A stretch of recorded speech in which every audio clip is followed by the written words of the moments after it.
ওল তো আমরা অনেক রকমই খাই, একবার এইভাবে বানিয়ে দেখুন, খেতে অপূর্ব লাগবে। তার জন্য আমি একটু বড় বড় করে ওলটা কেটে নিয়েছি। ভালো করে ধুয়ে আমি নুন হলুদ দিয়ে হালকাভাবে সেদ্ধ করে নেব। খুব বেশি সেদ্ধ করব না, হালকা সেদ্ধ করে আমি নামিয়ে নেব। একইভাবে আমি আলুগুলোকেও কেটে নিয়েছি।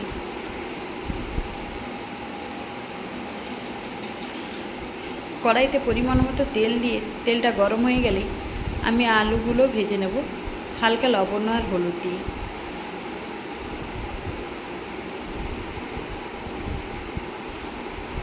লাল লাল করে আমার আলুগুলো ভাজা হয়ে গেছে, এবার আমি নামিয়ে নেব।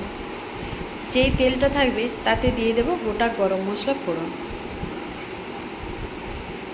আর দেবো থেতো করে রাখা রসুন। রসুনটা একটু লাল করে আমি ভেজে নেব। ভেজে নেওয়ার পরে দিয়ে দেবো কেটে রাখা পেঁয়াজ। পেঁয়াজটা আমি ঝিরিঝিরি করে কেটেছি, তাতে খুব তাড়াতাড়ি ভাজা হয়ে যায়। পেঁয়াজের রঙটা চেঞ্জ হয়ে গেলেই দিয়ে দেবো কেটে রাখা টমেটো আর আদা বাটা। আদার সঙ্গে আমি কয়েকটা চালমগজও দিয়েছিলাম। ভালো করে মশলাটা কষিয়ে নেব। কষানোর পরে দিয়ে দেবো পরিমাণ মতো হলুদ গুঁড়ো, লাল লঙ্কার গুঁড়ো, ঝাল লঙ্কার গুঁড়ো, গরম মশলা গুঁড়ো। অল্প জল দিয়ে আমি মশলাটা ভালো করে কষিয়ে নেব তেল ছাড়া পর্যন্ত। মশলা থেকে তেল ছেড়ে দিয়েছে মানে মশলাটা আমার খুব ভালোভাবেই কষানো হয়ে গেছে। এবারে দিয়ে দেবো আমি ভেজে রাখা আলু, আর দেবো সেদ্ধ করে রাখা ওল। ওল আর আলুটা আমি ভালো করে কষিয়ে নেব।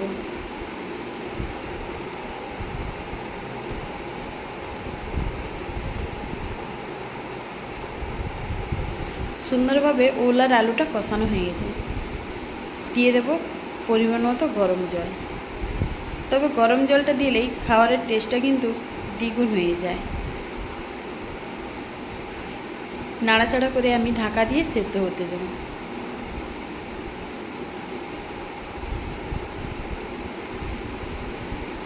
ঢাকা খুলেই যখনই ওলটা গা মাখা হয়ে যাবে দিয়ে দেবো স্বাদ মতো একটু চিনি, আর দেবো কাঁচা লঙ্কা।